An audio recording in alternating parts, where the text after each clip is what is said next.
ঢাকা-টাঙ্গাইল মহাসড়কে আবারও চলন্ত বাসে ডাকাতির ঘটনা ঘটেছে।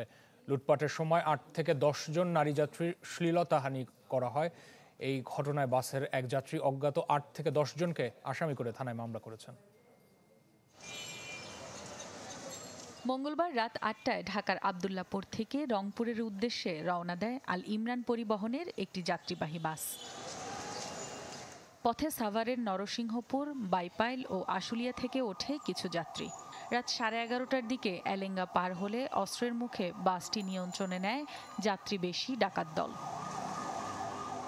যাত্রীদের তল্লাশি করে লুটে নেয় মোবাইল, স্বর্ণালংকার ও নগদ টাকা সহ অন্যান্য মালামাল। এলএমই সার্টিফাইড বিশ্বসেরা কপারে তৈরি ওয়ালটন কেবলস, যা আপনার স্থাপনাকে রাখবে সব সময় নিরাপদ। এ সময় একাধিক নারীর শ্লীলতাহানি করা হয়। সবাইকে জিম্মি করে মহাসড়কে রাতভর কয়েকবার চক্কর দেয় বাসটি। আমার ড্রাইভারও আসিয়া ৩ জন ছোড়া গালাত লাগে দেয়, কোমরের মধ্যে 2 জায়গায় লাগাছিল।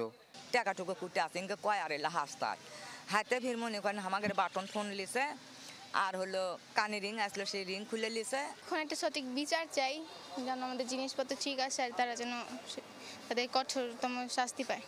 এই ঘটনায় থানায় মামলা করেছেন এক যাত্রী। জড়িতদের ধরতে অভিযান চলছে বলে জানান অতিরিক্ত পুলিশ সুপার। সদর থানা পুলিশের টিম, ডিবি টিম সহ 3-4টি টিম একসাথে কাজ করছে। সফলতা ইনশাআল্লাহ খুব দ্রুত আমরা দেখাতে পারব।